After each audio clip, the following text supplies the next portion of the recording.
From Crimson Arc Media, on behalf of the people Baha, present to you the religion of God, unlocking paragraph number 4 of Baha'u'llah's Kitab-i-Ahd. Allahabad. This is Joshua Adams with Crimson Arc Media. Today we'll be going over the 4th paragraph of the Kitab-i-Ahd, and I think this is really the foundation and the heart of Baha'u'llah's covenants. Without saying anything else, let's just dive right on in with what the 4th paragraph itself says. Baha'u'llah says, O people of the world, the religion of God exists for the sake of love and unity. Do not make it a cause of hostility and division. In the eyes of those who possess insight and the greater vision, everything revealed by the most exalted pen has been for the protection, well-being, comfort, and peace of humanity. Yet the ignorant people of the earth, because they have been nurtured by self and desire, remain unaware of the profound wisdom of the true wise one.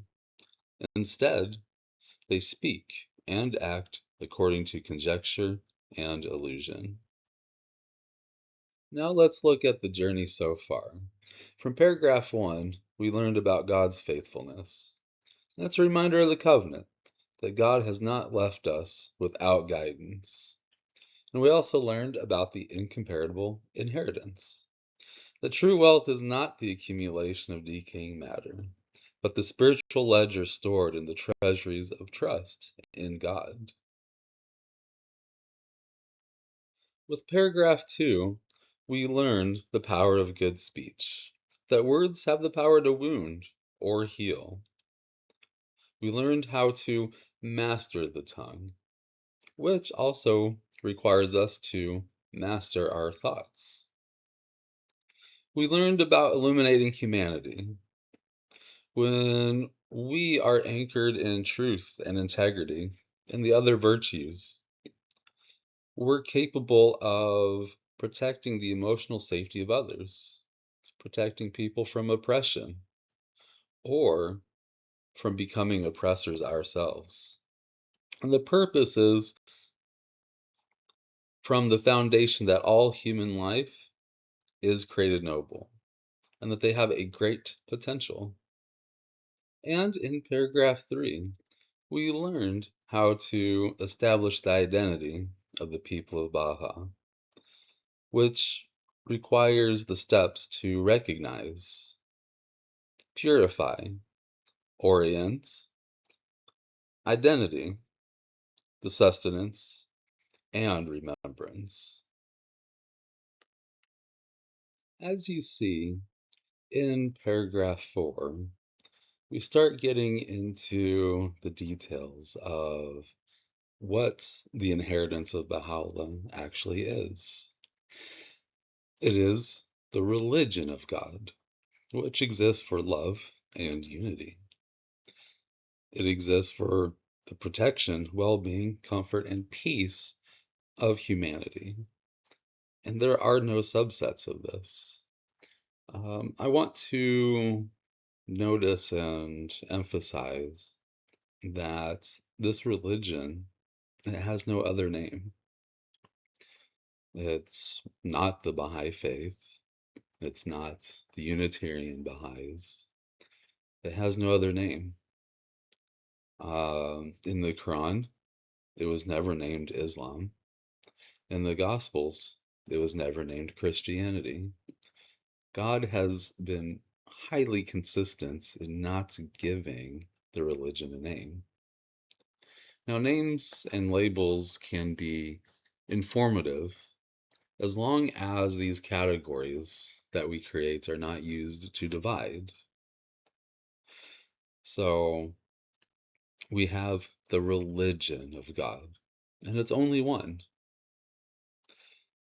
Now let's look at the other side of the human response to this, which is conjecture and illusion.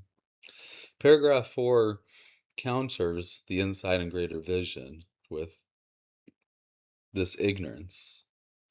And this ignorance causes humanity to twist religion into hostility and division.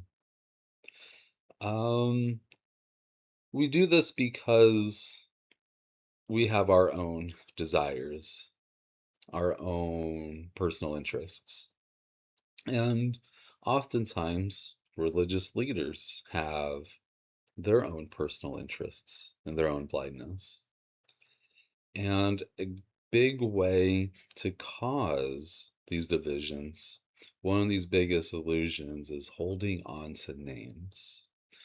Baha'u'llah repeatedly throughout his writings warns us about attaching ourselves to names, because all names belong to God. When I think about how the command nurtures us, I like to push back against a more traditional idea that the commands of God are restrictive, like they're these, like a forced prison. Instead, I like to think of it as there's these dual boundaries.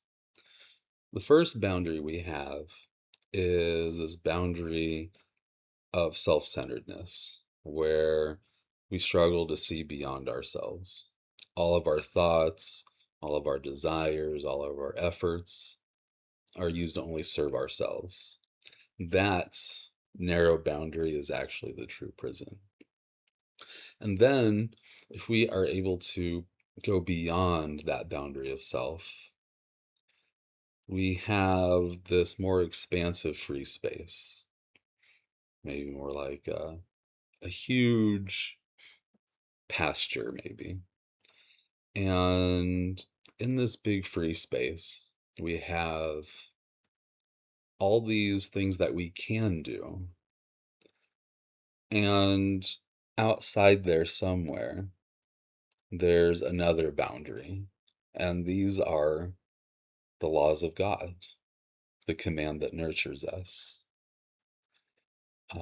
If we go beyond those boundaries, it could put great risk to our soul or put great risk to others. But the space to operate is actually quite expansive.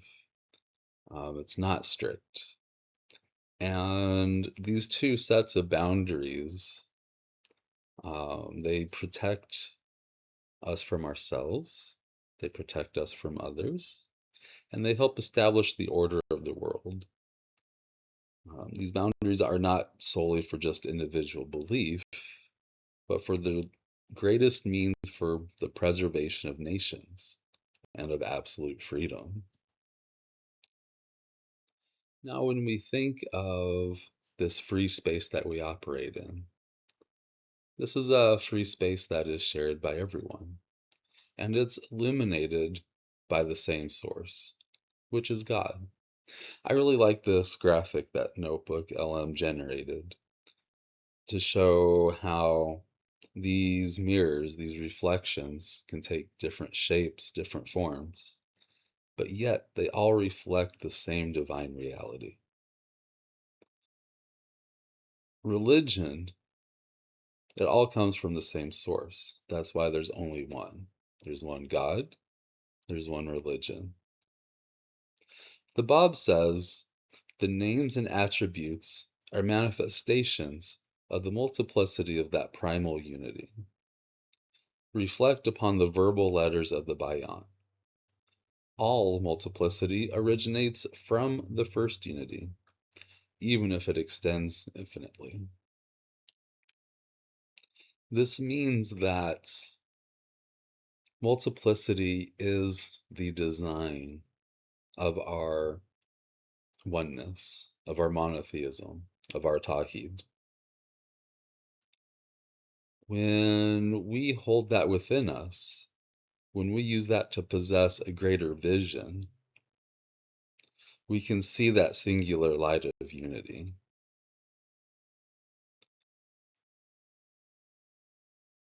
When we think of what opposes this religion of God,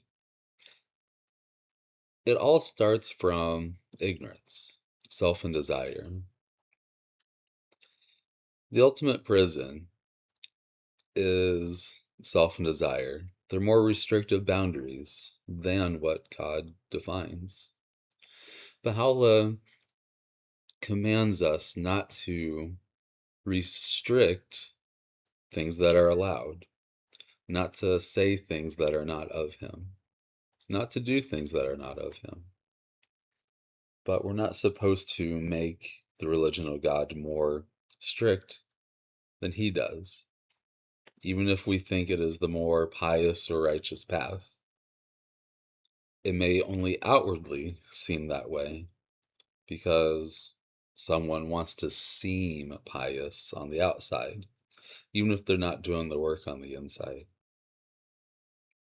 One example I can think of, which is seemingly mundane, would be when Baha'u'llah tells the people of India and the monks in Christianity to leave your seclusion and enjoy meat. And he doesn't say to only consume meats, but he's saying there are no restrictions on food. Enjoy it. This is a bounty of God. But then you may have someone who comes after Baha'u'llah who says it is preferable to be a vegetarian. Now, you might agree with that, and there's nothing actually wrong with making the choice to be a vegetarian. But to say that God prefers you to be a vegetarian, that is actually making religion more strict than it is. And that comes from self and desire. Perhaps the one who spoke it, who said this comes from God, is trying to maybe exalt themselves by seeming being more pious. But are they really? Perhaps they're just ignorant. The other illusion we have is the illusion of freedom, where the ego impersonates freedom and it traps the soul in illusions. True liberation requires breaking through the characteristic attributes of the ego that drive our conscious and unconscious demands. And the self, if we think about what psychology texts teach, the self is all these characteristic attributes. They could be our personality. It could be Jung typology. Some people may attribute astrology as a characteristic. We have our physical characteristics like skin color, height, um, facial structures. There's a lot of characteristics that we can use to drive our identity. However, if we use any of that to create a subset or identity that does not align with the religion of God or prevents us from being a person of Baha, perhaps our ego is creating illusions of self and desire. These desires can be categorized as four different idols. We have desires of status, where we are ruled by the illusions of superiority through wealth, rank, or power. These desires destroys equality. We may put ourselves on a pedestal, but to do that, it requires us to also lower the status of others. We have the desires of knowledge, which are pride of intellect. Maybe we want to always be known as right without ever acknowledging, maybe there's something we don't know, or that someone else, even if they belong to a different category, could teach us something. It blocks openness to true divine mysteries. One thing I often see is when we hold on too strongly to one form of knowledge, such as maybe, say, deductive reasoning.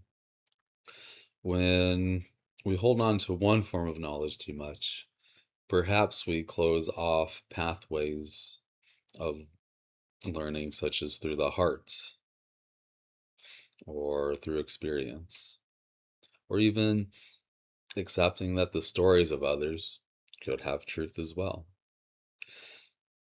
I like to think that these desires of status and knowledge can also interconnect. When we want to maybe always be right or be considered infallible, also leads to status and power. We have the desires of self-interest, where we're obsessed with personal achievement, or we're obsessed with affirmation. And these come at the expense of the mutual well-being of others. When we think of Baha'u'llah teaching us that we're the limbs of one body, or the fingers of one hand, when we're focused too much on ourself, we make the rest of it weaker. And then we have the desires of the body. And these can be based off of biological drives, intoxicants, or even superficial identities. And these can consume our thoughts or imprison our souls. A lot of this can be driven by media, culture.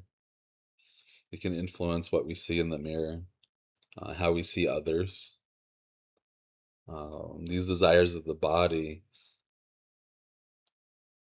treat the body, which is designed to be a temple of the soul, instead as a veil of the soul. So all four of these idols can lead us to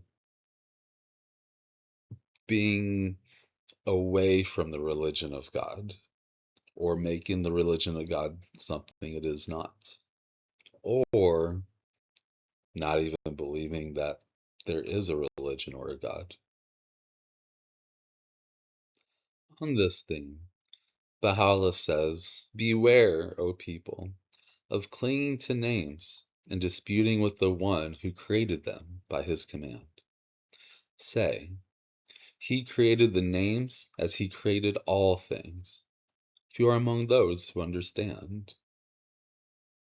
So the question I'd like to ask of you is, are there any names that you cling to?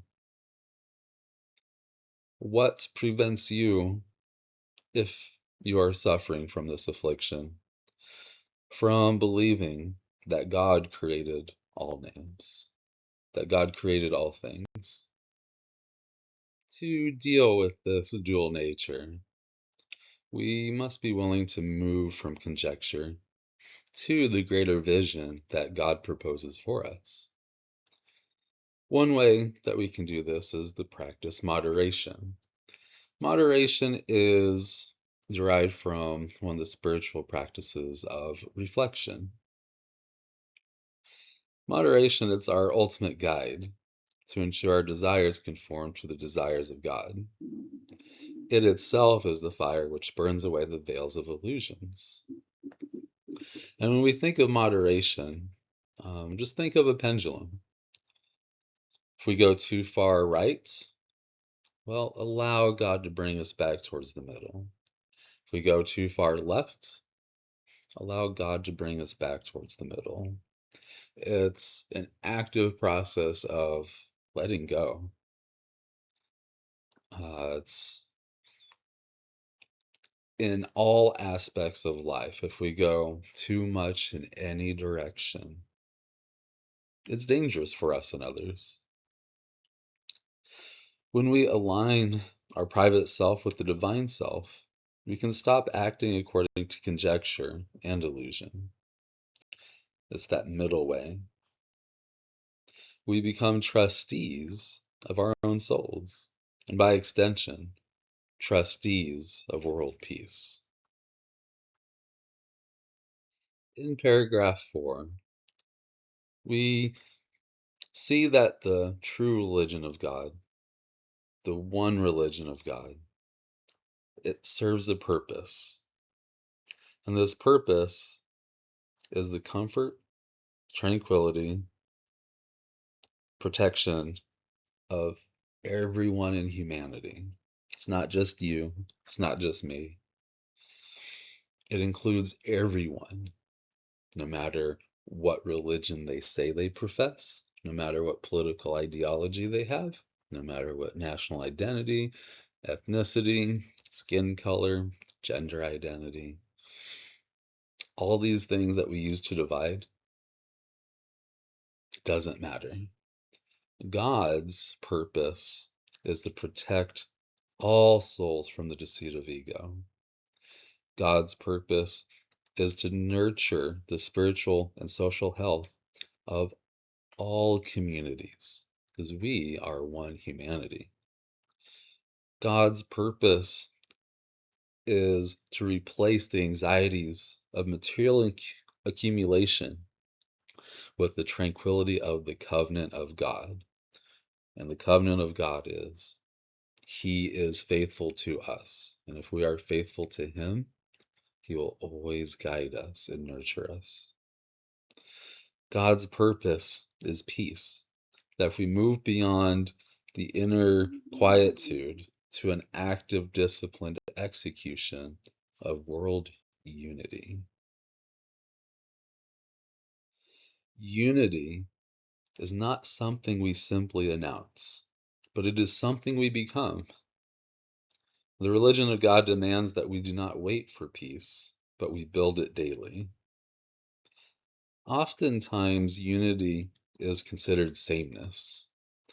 That unity must be we're walking along one path in the exact same way, that you're not allowed to deviate in thought or feeling or structure. That is not unity. Unity is something we become. It's guiding our souls. It's within our hearts.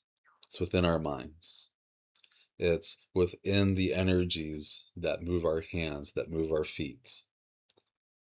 It's within every mode of sensory.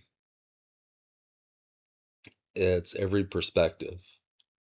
You can have unity where we start from one path and that path becomes 100 paths. That's okay, because all paths are designed to bring you back to God. I want that to set in. And once we hold on to a label, once we say, no, there is not just one religion of God, there is Hinduism, there is Buddhism, there is the Baha'i faith. Once we focus our identity on such a narrow set of labels, we lose sight of that unity. Unity comes from wholeheartedly believing that all comes from God. So the proof of faith is in what our lives can hold without breaking. It's difference without contempt. It's truth without cruelty. And it's justice without coldness. Unity is not the flattening of souls, but the harmonizing of them, until the world can finally sound like it was always meant to be. And what good is virtue if it is only contained within?